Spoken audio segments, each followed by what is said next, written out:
probably seen the show The Biggest Loser, where participants, guided by trainers and nutritionists, often lose 50, 75, or 100 pounds or even more by burning more calories than they take in.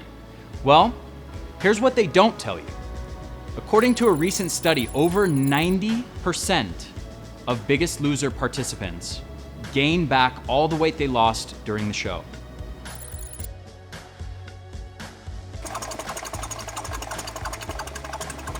The study showed that their metabolism slowed down so much from the dieting and exercise that they ended up burning over 500 calories per day less than they were before.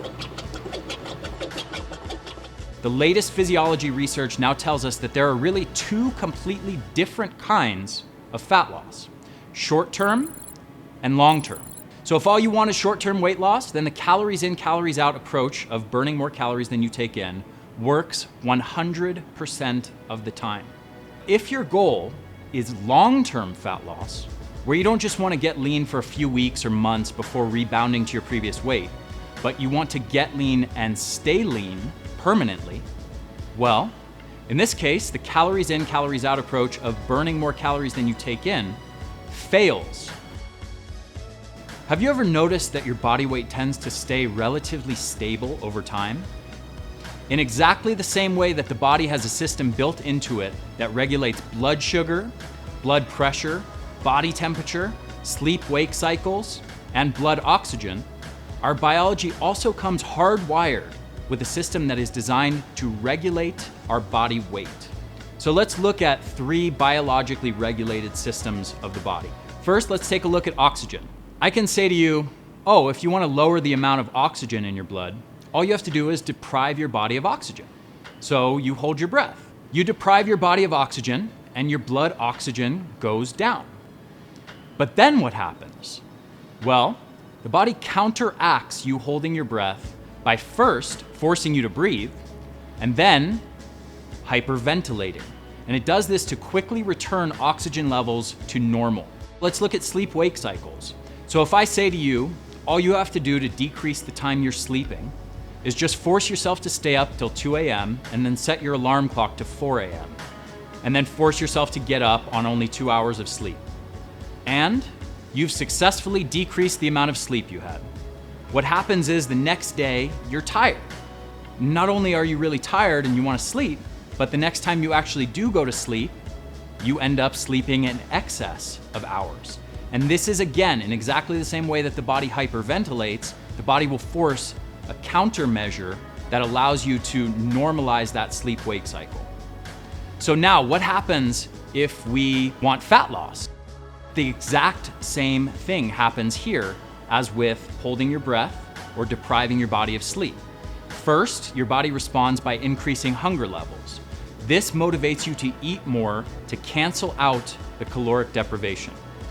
If you're stuck in a famine or there's no food available, or if you're forcibly restricting your food intake even when you're hungry in an effort to try to get fat loss, then the body will slow down the metabolism. This brings fat loss to a screeching halt, and the slow metabolism causes the body to gain weight very easily, even while eating less than you did before. This is why we see the yo-yo effect, where people continually lose and regain the same 10, 20, 30, or 40 pounds year after year. Your body weight is exactly the same as with oxygen and sleep. It is biologically regulated. The only difference is timescale. Prior to the last century, the only time in human history that humans would have been in a state where they're burning more calories than they are taking in is when they're starving during a famine.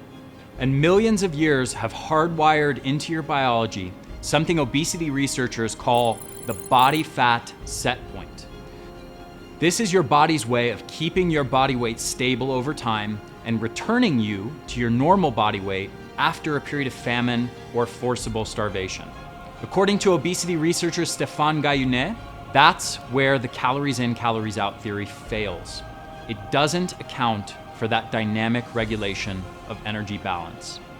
This is why the studies show that nearly all the Biggest Loser participants, and over 95% of people in general, who go on fat loss diets and exercise programs regain back all the fat they lost within 2 years. The calories in, calories out approach is 100% wrong. It sets you up for failure by putting you into a fight against your own biology. And this is a fight that you simply cannot win in the long term. What's needed to achieve lasting fat loss is not calorie deprivation and semi-starvation. It's to lower your body fat set point. We need to work with our biology. We must always ask the question, how is my biology responding to this? So for example, when you try to achieve fat loss through diet and exercise to burn more calories than you take in, you're sending your body the same signal as if you were in a state of famine. And that signal is, food is scarce, and I'm expending lots of energy with all this exercise. So in order to survive this environment, I, the body, need to slow the metabolism down and hold on to fat at all costs. This ends up causing fat loss to completely stop and then causing you to regain all the fat you lost. And in addition, the body fat set point actually goes up over time as a result of this. A better term is actually checkmark dieting. What's happening to your body fat set point is body fat goes down initially, and then your body actually gets primed to try to protect against starvation by increasing the body fat set point over time. And this is why people's weight gets progressively higher and higher. Your body doesn't care how it looks. It has no preference at all if it's fat or skinny. The only time the body will change, either the level of muscle or the level of fat it has on it, is if that change makes it more efficient and more likely to survive. To achieve lasting fat loss, you must send your body the signal that makes your biology want to get rid of fat.